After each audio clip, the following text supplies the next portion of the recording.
of Somalia. I request protocol to escort His Excellency and invite him to address the Assembly.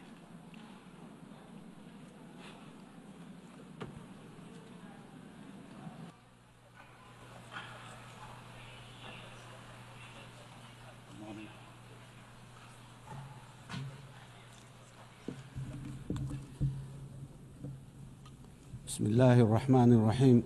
Your Excellency, Antonio Guterres, the UN Secretary General, Your Excellencies, Heads of States and Governments, ladies and gentlemen, it's a great honor and privilege to address the 80th UN General Assembly today at a time when our world is at a critical juncture. The UN was founded on the principles of advancing peace, security and development, and progress globally after the destruction of the Second World War. The UN is the embodiment of our common aspiration for a global governance anchored in international law, fairness, and equality. 8 years on, since the first UN General Assembly, we should have already been better together, not seeking to justify why we can't be better together today. Global challenges across the world, people and indeed humanity as a whole is challenged with existential obstacles and threats that we can resolve through dialogue, cooperation, unity, and shared purpose. Yet, instead of seeking to strengthen existing and future partnerships and enhancing social solidarity, to achieve this, we are in a world of adverse competition and increasing governance uncertainty. Where we once strived to ask what's right under the international law, today we are witnessing the unapologetic rise of national might to settle disputes. This is a truly dark and dangerous path that threatens the hard-won, rules-based international order we collectively agreed on as UN member states.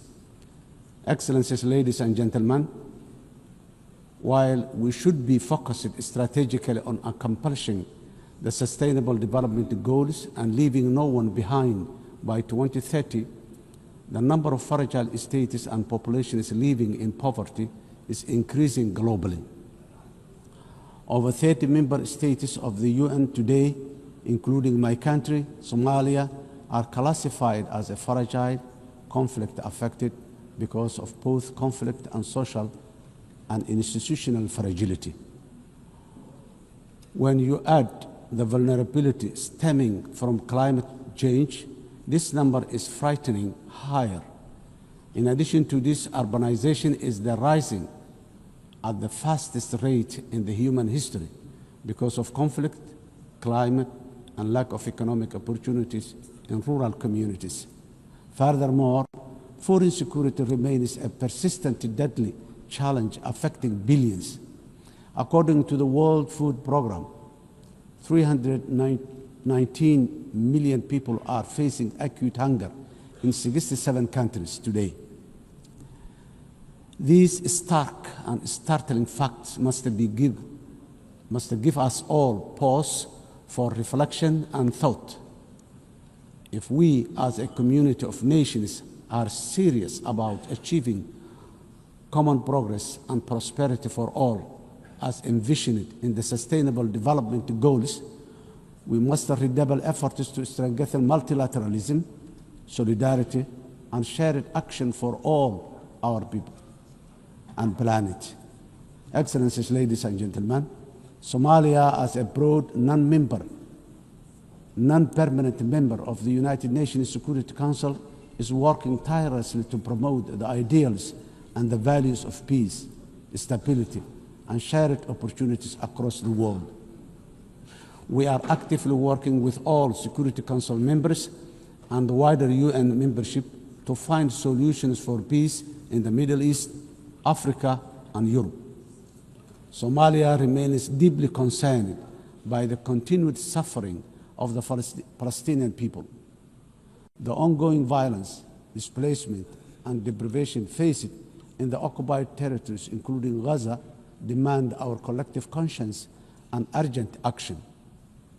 We call for an immediate and lasting ceasefire, unhindered humanitarian access, and renewed commitment towards the two-state solution as the only viable path for a just and lasting peace in the Middle East today.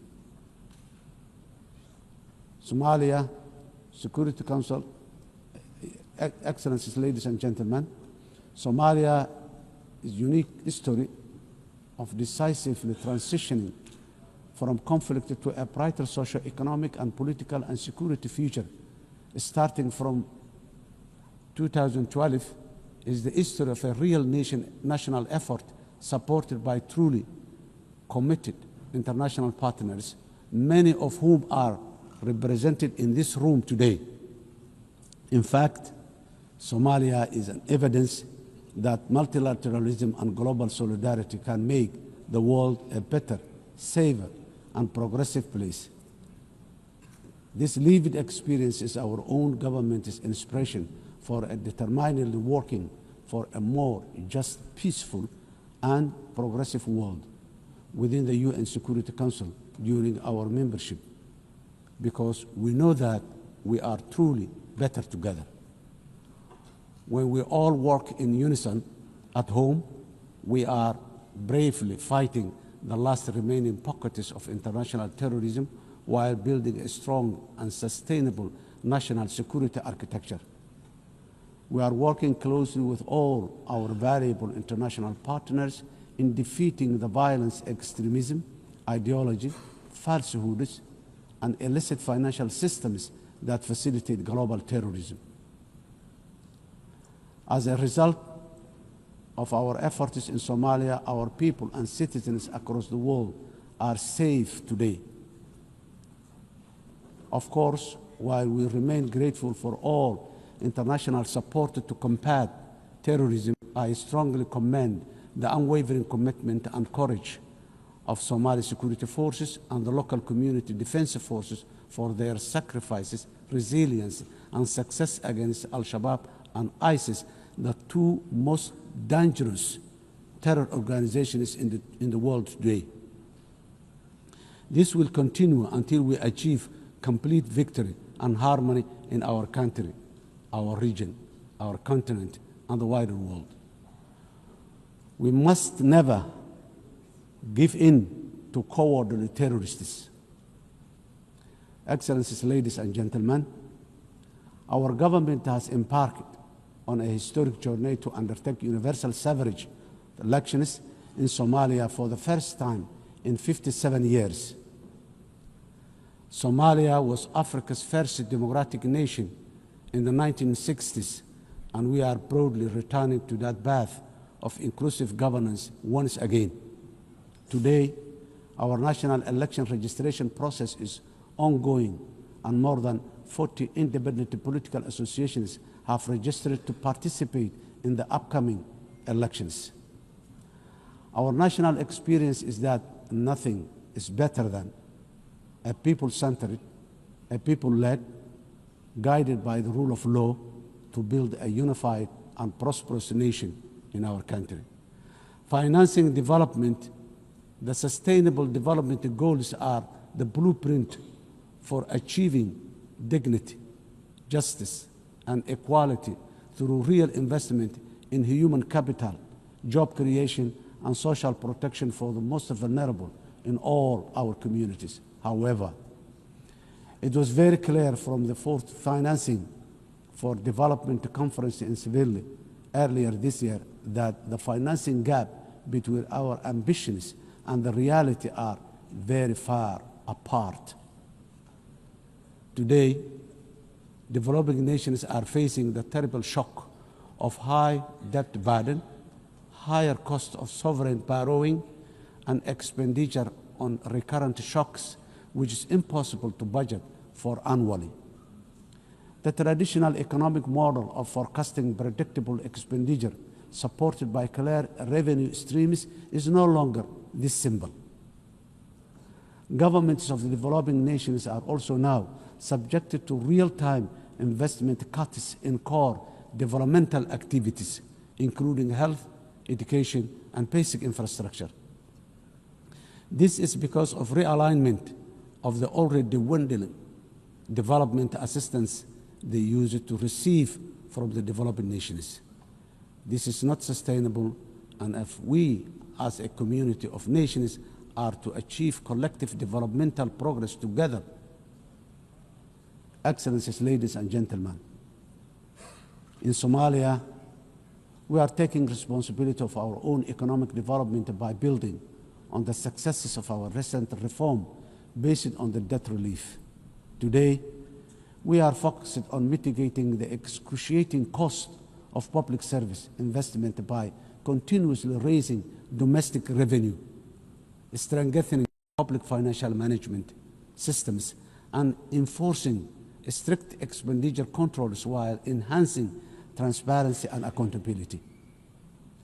Furthermore, we are committed to benefiting from strategic location and natural resources through trade with our region and the world.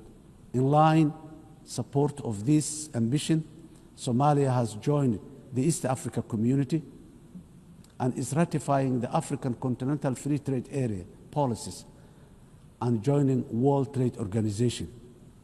Process is going on very well. Climate emergency, we are also resolute in our commitment to combat the devastating impact of climate change in the most vulnerable communities, especially those who are unable to mitigate and adapt effectively. Climate change is wreaking havoc across the world, with the most vulnerable countries suffering systemic and repetitive meteorological and socio-economic shocks. These devastating economies, destroying livelihoods and diverting limited public resources towards mitigating and adaptation responses, which take away from other vital social investment like education and health. The impact of climate change is forcing governments in developing countries, including my own, to make impossible financial trade-offs, which hamper our own aspiration for investing in resilience and development. Around 10% of the developing nations' budgets are diverted to responding to climate change. This needs to be addressed urgently through developed industrialized nations by meeting their financial obligations for climate crisis. They continue to exacerbate the climate crisis that continue to exacerbate. Excellencies, ladies and gentlemen, the resilient Somali people live with the climate crisis every day. For us, climate change is not an abstract. It is a horrible reality of disrupted and destroyed lives. Somalia's contributes almost nothing to global emission, yet we endure some of the harshest consequences. Droughts, floods, and rising seas erode livelihoods and displace families, threatening to undo the progress we are making towards peace and development. As a government, we understand that addressing the adverse impact of climate change is a global public good that requires strong partnership and genuine burden sharing.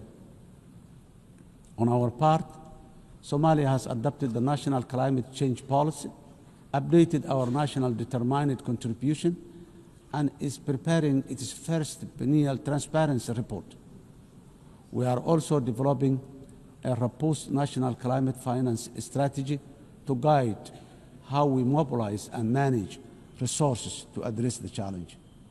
To ensure these resources are used effectively, we have established the National Climate Fund, a dedicated institution to channel climate financing transparently and directly to the communities on the ground, to the communities on the ground. We are restoring degraded lands, strengthening water security, and piloting nature-based solutions that protect both people and ecosystems. Despite our efforts, accessing climate finance remains too slow and complex. as our government strengthens its domestic revenue capacity and initiates the process for pre-arranging disaster risk financing, we call for financial support that is accessible, affordable, predictable, and just from the international financing institutions and capital markets. Nations on the front line, like Somalia, cannot be left to face this crisis alone, unsupported by the dominant global financial architecture, which is not fit for the purpose in this age of great challenge. Excellencies, ladies and gentlemen, in conclusion, the 80th anniversary of the UN General Assembly is the best possible opportunity to take stock of our global achievement as far as our common commitments to sustainable development are concerned. We quietly transitioned from the Millennium Development Goals to now the Sustainable Development Goals. Now, I wonder, with the clock rapidly ticking very fast towards 2030, what the next acronyms of our global development aspirations will be.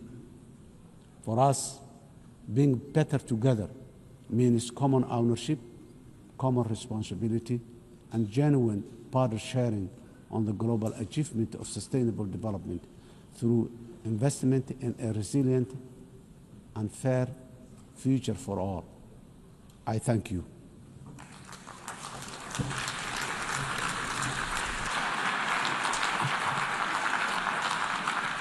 On behalf of the Assembly, I wish to thank the President of the Federal Republic of Somalia.